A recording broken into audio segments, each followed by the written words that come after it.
Call the regular meeting of the Upshur County Commission to order. We'll begin with a moment of silent meditation and prayer, followed by the Pledge of Allegiance.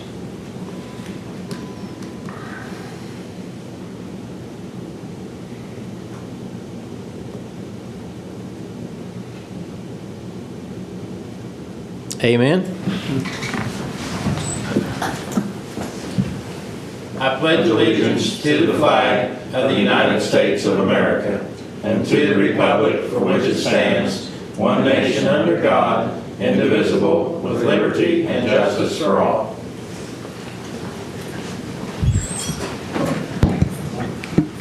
This time we'll have the reading of the minutes of the January 3rd, 2013 Upshur County Commission meeting. The County Commission of Upshur County, West Virginia held their regular meeting at the Courthouse Annex on Thursday, January 3, 2013 at 9 a.m. Donnie Tenney called the meeting to order. There were present Donnie Tenney, Commissioner, J.C. Rafferty, Commissioner, Troy Brady, Commissioner, William Parker, County Administrator, Megan Pomeroy, Assistant County Administrator, and Jacqueline Dinklocker, Secretary. The meeting began with a moment of silent meditation and prayer, followed by the Pledge of Allegiance. All motions passed unanimously unless otherwise stated. On motion by J.C. Rafferty, second by Troy Brady, the Commission approved the recommendation for Donnie Tenney to serve as the Commission President for the 2013 calendar year. On motion by J.C. Rafferty, second by Troy Brady, the Commission approved the recommendation to establish the time of the Upshur County Commission meetings to be held weekly on Thursday at 9 a.m. After discussion on motion by J.C. Rafferty, second by Troy Brady, the Commission approved the hours of operation for the courthouse as Monday through Friday, 8 a.m. to 4:30 p.m. The following exceptions will apply as listed. After discussion on motion by J.C. Rafferty, seconded by Troy Brady, the Commission approved the 2013 calendar year holidays as submitted. After discussion on motion by J.C. Rafferty, seconded by Troy Brady, the Commission approved the following Commission appointments to the various boards as follows, as listed. After reading of the minutes on motion by J.C. Rafferty, seconded by Troy Brady, the Commission approved the regular meeting minutes of December 20, 2012 with correction of typographical errors. After discussion on motion by J.C. Rafferty, seconded by Troy Brady, the Commission approved the employment of Crystal Dawn Gibson and Michael Edward Brown as part-time monitors for the Tri-County Child Visitation Exchange Program. Effective date of employment for both is January 3, 2013, at the rate of $7.55 per hour. William Parker advised the agent that the agency is one of several that Upshur County Commission approves payroll services for, with reimbursement from the agencies on a quarterly basis.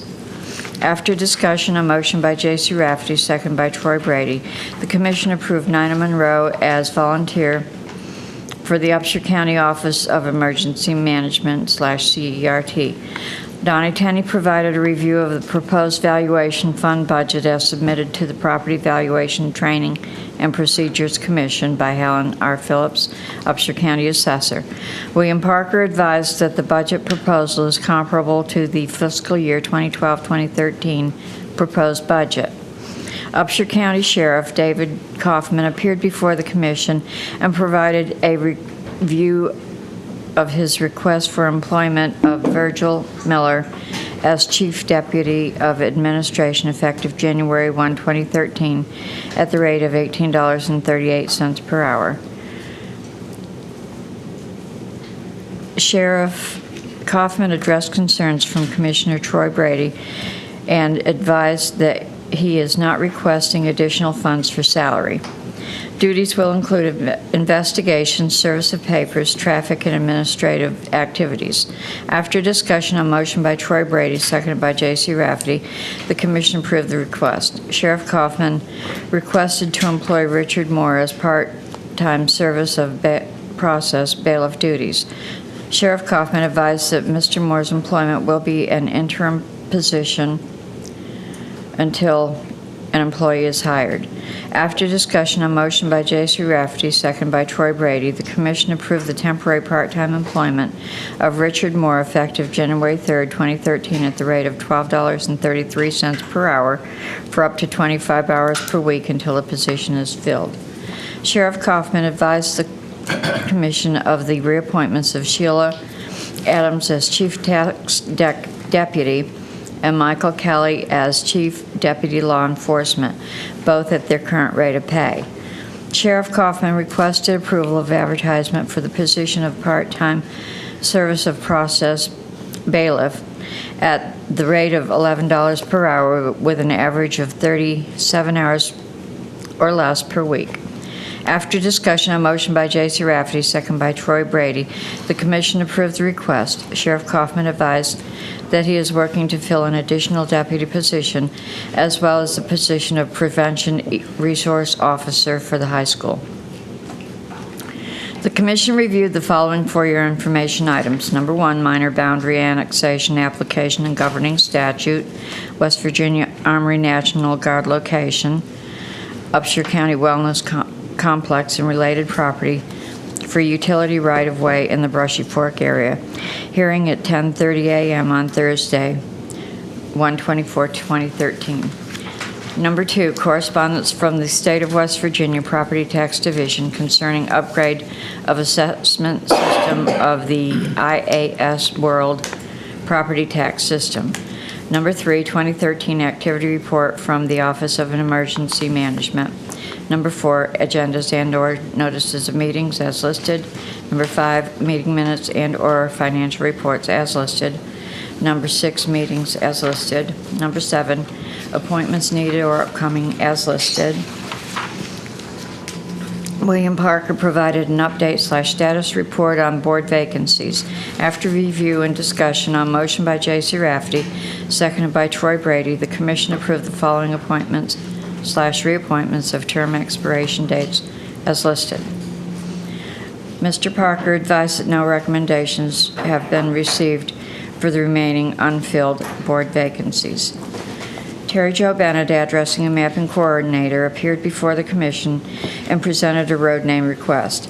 After discussion on motion by J.C. Rafferty, second by Troy Brady, the Commission approved Ms. Bennett's recommendation of Brody Drive for the private driveway off of Frenchton Road as required per Upshur County 911 addressing and mapping ordinance.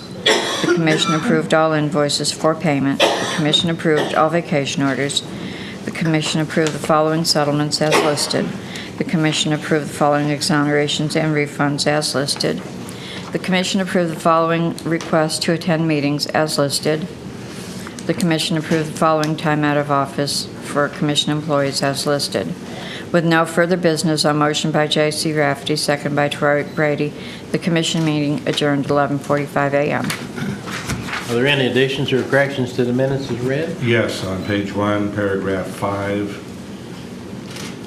strike out the name Creed G. Pletcher, insert the name J.C. Rafferty. Strike out the name J.C. Rafferty and insert the name Troy A. Brady III. Gotcha. On the front page.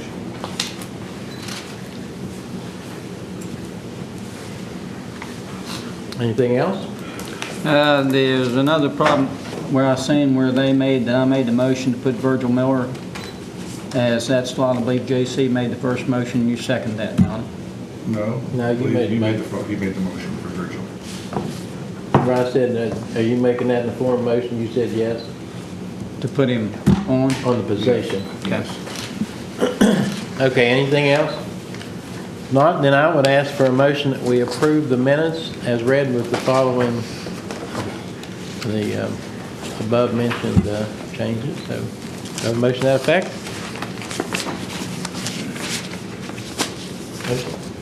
I'll make that.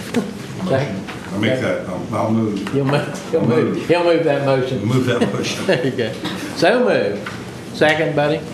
I'll second that move. Okay. There you go. All in favor? Say aye. Aye. Opposed, same sign. Okay, there we go. Now, our only scheduled appointment is at 9:30. Danny Stump Jr., FERS Record Service, request to be added to the record rotation. They're coming in at 9:30? Yes, the gentleman's here, but at 9:30 is when that's scheduled. Okay. Okay.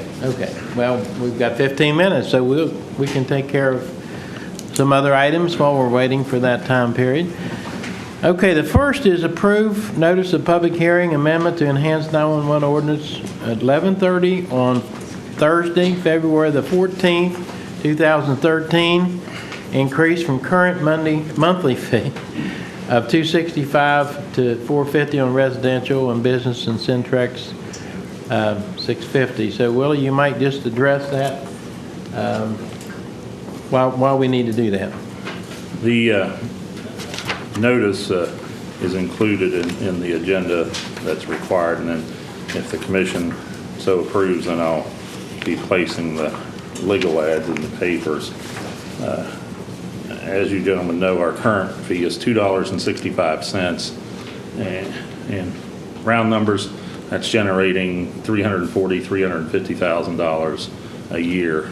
Over the past few years, there's been about a 25 or 30% reduction in our landlines, thus the corresponding reduction in revenue associated with those. Our cell wireless, the fee on cell phones, which is not set by the commission, it's set by the state and collected by the Public Service Commission, and that is remitted monthly to the various counties. On a yearly basis, we get about $480 to $500,000, $120,000 to $125,000 a quarter right now is what we're collecting on the wireless account, the cell phones. This additional increase will bring in $225,000 is what I project, which will bring the total revenue up to just over $1 million a year, the projected revenue, which covers our current expenses, basically. It really does not give any area for much increase unless we are successful in making some cost reductions. By and far, our largest expense, of course, is personnel and personnel related. That's $750,000, $780,000 of that total. And then the associated costs with operating the facility, phones, utilities, etc., and then the payment on the structure itself. So the personnel being the biggest cost, and then the operating cost of the facility, and then the debt service. When was the last time we had a increase in the fee? July of 2005 is when the last fee increase was effective. It was reviewed in March of 2005 and effective July 1st of 2005. And that's Mr. Tenney, Mr. Abel, and Mr. Suter were the commissioners at that time. Prior to that, it was, I've got that here, 1997, I do believe. Yes. I guess one of the questions, we've been obligated to maintain a 911, and now the 911 enhanced, which is going to be required here in the near future, medical 911. When was that first mandated to the counties by the legislature? Do you know that? For the emergency medical dispatch? No, for going back to the very beginning when the legislature mandated the counties provide the service. I'd have to look and see. It was 1980s. So it's been mandated that we provide this service for 30 years. Yeah, let me... I guess the question, it's like anything else, when the legislation was first enacted, and the basis for funding was landline telephones. You did not have the proliferation of cell phones. Technology was not present at that time. And basically everybody residentially had a landline hardwired phone, not a cell phone. But as technology has advanced, more people are going to cell phones. They are giving up or canceling their landline phones, which is the original source of the funding for the 911 centers. So by reducing the number of, and it's only natural people would do that with the proliferation of cell phones. So with the cell phones now being, probably more people have cell phones than they have landline phones, the source of revenue to maintain the 911 center has been reduced substantially. You're saying about a quarter, just in the last 5, 6, 7 years. Yes. And that probably will be the nature of the beast in the future, I would suggest. So the only other source of income, as you've indicated, is from the Public Service Commission, which coordinates or determines the reimbursement to the counties for cell phone coverage. Is that correct? Correct. So there's two things we can do as a commission. Public safety is one of our basic functions as a government. There's two things we can do. We can either ask that there be some change in the legislature to increase or to modify our dependence on hard wire phones, or we can have to maintain the service by increasing the fees that we're allowed to do on the hardwire phones. It's not, it's what they call a Hobson's choice.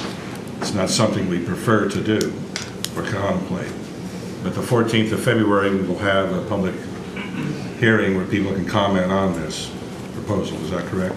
That's correct. That's when I've tentatively scheduled for, if it's agreeable with the commission, the first adoption of the ordinance, and I went back through the folder here, was in September of 1988. 1988. Was and Mr. Armstrong, Mr. Racing, and Mr. Cirillo were the commissioners at that time. It'll be 25 years ago, roughly.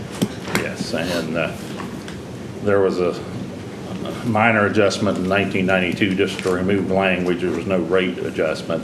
1993, there was a rate increase to $1.65. If I remember looking here correctly. Yes, $1.65 per month in 1993. Then 1997, it went to $2.65. And now the rate increase, that's 2005. And since 2005, that'll be the time period we're looking at. 1997 went from $1.65 to $1.90. And then from $1.90 to $2.65. Has the state increased the fees on the cellular? No. They've not increased. What are the fees on those? Well, there's a total, I think the total is $3, but there's a formula for distribution of that income. There's some that goes to the state police for a project. I'm not sure, I can't remember what it's for, but it's for the state police. $1 million, I do believe, off the top for that. There's $1 million that comes off the top for the tower construction fund of the Public Service Commission. And then the balance, to my recollection, is there's a formula that they adopted at that time to distribute to the counties. And to my recollection, Kanawha County was the only one that disagreed to that formula because theirs distribution went down slightly based on that revised formula. All other 54 counties went up. But speaking of Kanawha County, this is the rates that they are utilizing is what I've adopted here or recommended here. It's, as we know, for the last several years, the economics are difficult to deal with for the general public. And though it's a very small raise, we've discussed it, it is something that has to be considered, certainly. Now, the original, as I understand, I wasn't here in 1988, but I think they normally had one dispatcher on duty routinely, during that time period, and that's one of the adjustments we made in 93, I think it was, is where normally there would be 2 scheduled per shift. Now we're scheduling 3 per shift, and we're having difficulty, as you gentlemen are aware, of keeping personnel on staff, which there's some agenda items later on in the meeting relating to that. And with the emergency medical dispatch that we're required to implement as of July 1st, hopefully our staffing levels will allow, our current staffing levels or allocated staffing levels will allow for sufficient staff to handle that. That's one thing we'll have to look at as that is implemented, because in emergency medical dispatch, there's certain calls that dispatcher must stay on the line until the emergency medical services arrive. They cannot disconnect. That requires special training again. And then requires, yes, we're in the process of getting the training and the procedures and policies in place for that, so, again, which is increased cost. These are all mandated by the legislature, Yes, who has control of reimbursement, correct? correct. They're the ones that set for the wireless fund, set the rates for that. And, quite frankly, I probably the landlines will continue to go down. There'll be a level sometime, someplace, unless technology changes a lot, that, they'll stabilize, but I would probably expect a continued slight reduction in the number of landlines. And this is not a problem that Upshur County has unique. Oh, no. It's a problem or a concern, I should say, not a problem. But it's a concern that I'm certain most counties are grappling with, and as a result of the decrease of, well, we even see it in payphones. Payphones are being reduced. Fewer and fewer people have the landline phones. More cell phones are being used in technology. Increases, so the law that we operate under probably needs to be adjusted. We cannot do that at a county commission level. It has to be done by our state legislatures. Well, and with the funding come from one source that's dependent, or the county commission has the authority to make the determination of what the fee is on landlines. Right. The state has the authority to determine what the fee is on, or ours is on the landlines, theirs is on cell phone. So all the funding ultimately is coming from the people that use either cell phone or landline. Correct. So any kind of increase, whether it's state or local, is basically going to be on those that use that service, which, that's a mechanism that's put in place. The other thing is, Willie pointed out, at one time there was one dispatcher, now there's 3, and with the medical dispatch, it's going to put additional burden on the staff at the comm center. It's very difficult to get people to work there because of the stress of the job and the requirements of the job. I mean, we have more turnover in that than all the other county offices and personnel put together, times 4 or 5. The other thing is, people may say, well, you just built a new 911 center, now you got to raise your fees. Well, when we looked at upgrading our existing facility in the old jail and what it would cost, the cost was very similar to upgrading the old system, and we had nothing but an old building that was a lot of money spent on that still wasn't functional. So really, with our need to upgrade the building by moving it away from all other buildings, because the requirement is so stringent that you have to have if it's close to other buildings, you have to have it that if a building falls on it, that it won't damage anything. You continue the operations. I mean, it's amazing the requirement which is understandable. I mean, when you've got emergency situations where it's earthquakes or whatever, you want that comm center, that 911 center, to be able to stand. And so as a result of moving it away from buildings, we were able to build a nicer building and spend the money on something that you could actually utilize in the building instead of building a fortress that was going to withstand earthquakes and all this. So,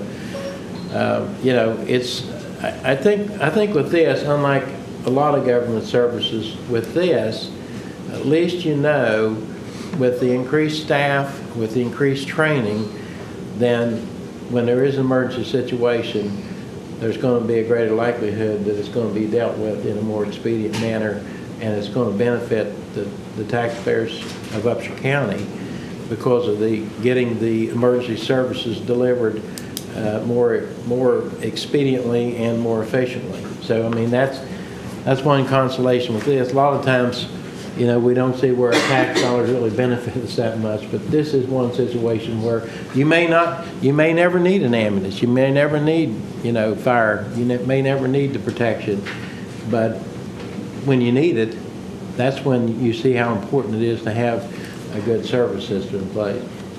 In addition to your operations of the actual operation of the 911 facility and staff there, also a part of your 911 fee is where we've spent money in the past, and is completion of the ongoing completion or work in the addressing and mapping project. That's where the funding from that funding for that project is generated fund. It's outlined in Chapter 24 of the code. So your 911 fees also are funding that ongoing project. Well, and that's another part of the ability to deliver that emergency service in a more Yes. expedient manner, because you have city-style addresses, then it's a lot easier for people to find emergency services to be delivered to the needs. So, Buddy, do you have anything you want to say? Me and JC's kind of... One question, is this 265, is that about average throughout the state, or is that on the high end, or what is the average? I'd say the 265, I've looked at that a year or so ago. I haven't looked at those numbers in the past few months. That's probably average. I can tell you the 450 and 650 will be high, on the high end. Kanawha County, I do believe, at that point was the highest. So this will be on the high end. The proposed will be on the high end. 265 will be about the standard? I would say so. I don't know how Harrison County does it. That's one people will compare, possibly the two. They've been 98 cents, I think, since date of inception. The only way they can continue to do that is allocate some general county funds to supplement that. I know they're looking at building a 911 center somewhere just by reading the papers. So I think they will either have to take a look at raising their fee or additional supplements from their general county fund. revenue. But last time I looked, 265 was probably in the middle of the pack, so to speak. There's some that are $3 and something, some that are $2 and something. If I remember right, I think Harrison County was one of the lowest at 98 cents. That's one of the lowest. That's the reason I mentioned them. And then Kanawha County was the highest at that point. Are there any businesses or organizations that are exempt from paying this fee? No. It's a fee, not a tax. User fee. Yes. You pay the fee. Does that include the federal government? To my knowledge, yes. As I'm saying, in Harrison County, of course, they have a large federal facility, but I'm certain has lots of landline telephones. Maybe their landlines have not decreased to the level that we have. That could be. Right. For that very reason. Okay, any other comments? If not, then I would ask for a motion that we approve the notice of the public hearing. Is there any public comment on it right now? Can we make any? Well, you can. I mean, we're going to have a public hearing for that. At the beginning of it, you said it would be February the 14th, I think, so. Yeah, February the 14th. For public comment. Right. So get all your thoughts together. I've got them partly together right now. Okay. Well, you gather them rest of the way together, and then we will certainly give you every opportunity to speak. I don't think it's fair. Yeah. Okay, so do we have a motion that we approve the notice of the public hearing? That's all we're approving today. I'll make a motion, or move it, approve it. Second. Second, buddy. I'll second it. All in favor, say aye. Aye. Opposed, same sign, motion carries. Okay. Item 2, I need to move until this afternoon at the earliest, so if we could delay action on item 2. Okay. Okay, it's 9:30. Is there someone else? Okay. Third item is approval of donated leave for Stacy Thurman, effective as of December 2012. That we have, There's, folks want to donate the leave? yes, there's people that have donated leave. It's just a matter of catching up the approval process for what's actually transpired. Okay, so we have a motion then that we approve. I mean, that's our policy, that people Yes. can donate leave Yes. for someone else that's run out of it. I'll move. And I'll second. All in favor, say aye. Opposed, same sign, motion carries. Authorization for the Property Tax Department and/or Office of Upshur County Assessor to make changes to real personal mental evaluation through February 2013. Any change in valuation That should be made. after February the 1st, 2013, is to be reported to the County Commission sitting as the Board of Review and Equalization, or sometimes known as Board of Equalization and Review. But I like the acronym of Board. I know, board's better than viewer. And basically, what this does, we do this every year, and which allows the assessor and the state tax department to continue to make changes until the end of board review, and then to notify us so we have those changes. It's just a formality, so it keeps everything flowing good. As it relates to mineral values, the state tax department, property tax department would discontinue making changes as of January 15th if this was not approved. So that would just increase your number of hearings possibly Right. for Yeah, it gives clerical errors or misinformation that they can be corrected. taken care of before Yes. the board review time. So do we have, I'm asking for a motion, we authorize this proposal. I'll move. I'll second. All in favor, say aye. Opposed, same sign, motion carried. Approved change in employment status from Joyce Wall from part-time 911 dispatcher to full-time 911 dispatcher as of January 13th, 2013 at the current rate of pay. This is just a part-time, we're moving into full-time. Yes, So somebody didn't show up for work? she's completed her training process. She was one of the most recent hires and has successfully completed the training and is ready to assume a full-time status. Well, let's hurry up and make a motion before she changes her mind. So we have a motion to approve this change. I'll move. I'll second it. All in favor, say aye. Opposed, same sign, motion carries. Approve termination of employment for Selena Gooden as of December 31, 2012. Employee quit without notice. That is also a 911 dispatcher. I forgot to list the department or title, but she was also a part-time 911 dispatcher that was one of the most recent hires. And She was a trainee as well. yes, she was training as well. She's AWOL. She chose not to continue her training. Okay. It's a So- demanding position. Oh, it is. It is. It's, I wouldn't want to, I mean, it's like being a fireman. You have to have that in your blood to do it. It's just, I'm very appreciative of those that are willing to do and have that calling. So do we have a motion to approve the termination of employment for Selena Gooden? So moved. Second. All in favor, say aye. Aye. Opposed, same sign, motion carries. Let's see, well, we could go back up to 9:30, couldn't we? And basically, The other gentleman's not here yet, unless you would have questions. Unless you would have questions, that I am unable to answer, but they have submitted, Mr. Stump has submitted the paperwork,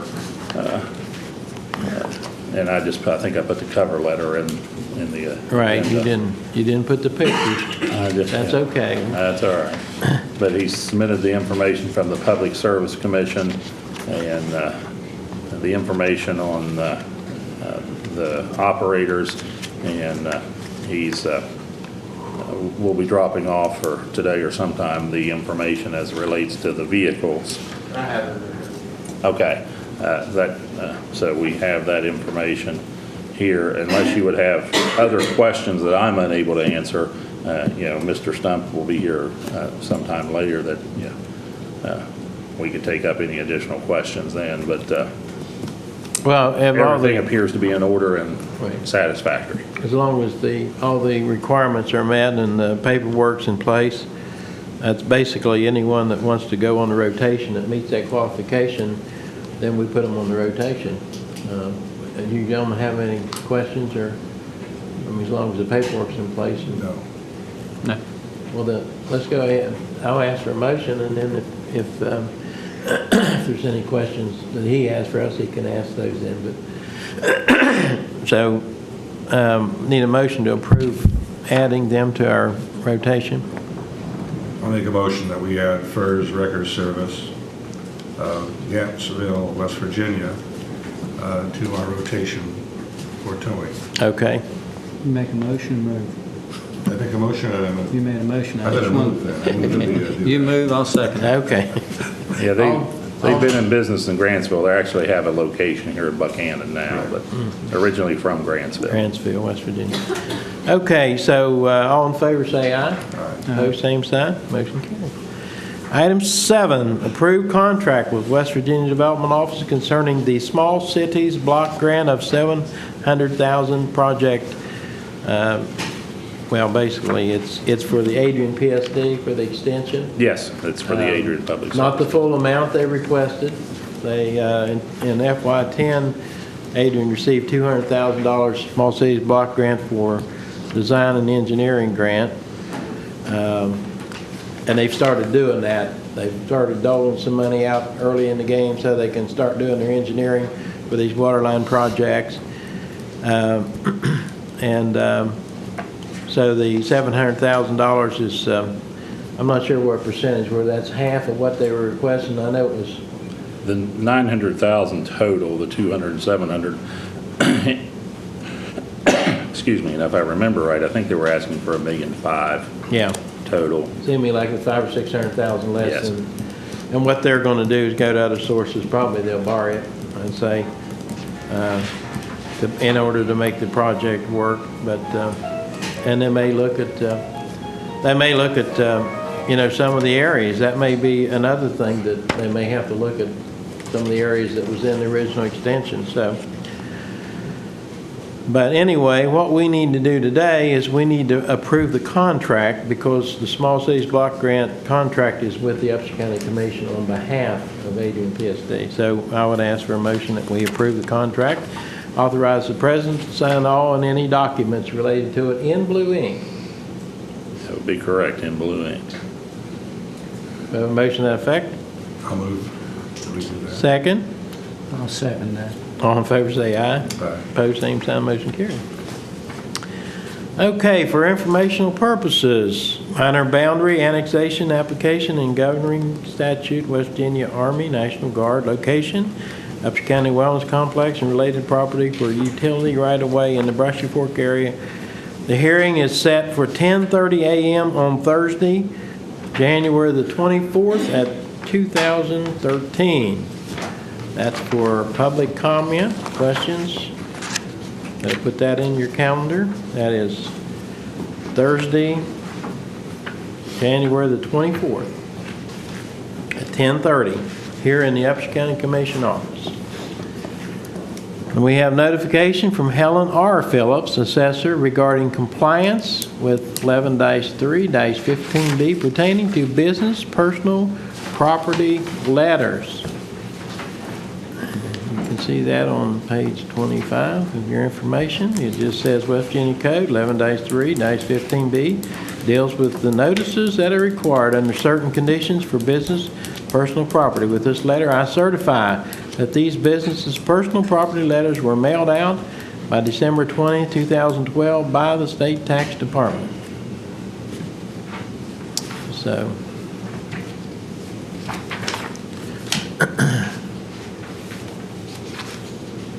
So this basically is the assessor notifies us that the state tax department did their job? These letters went out from the office of the Upshur County Assessor, Oh, I thought I it do said, believe. it said the letters were mailed out by the state tax department. Yeah, they printed them, but the information was generated in the assessor's office. Oh, well, sure, it would have Yeah. to be.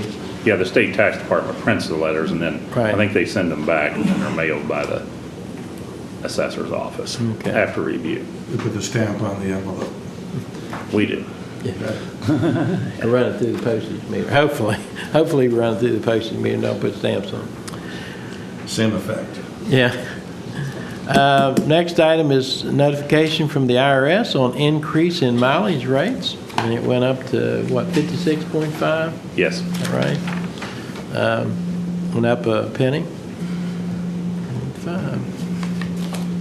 So that's the new rate for anybody following those. And we have our monthly billing permit report on page 27, your agenda.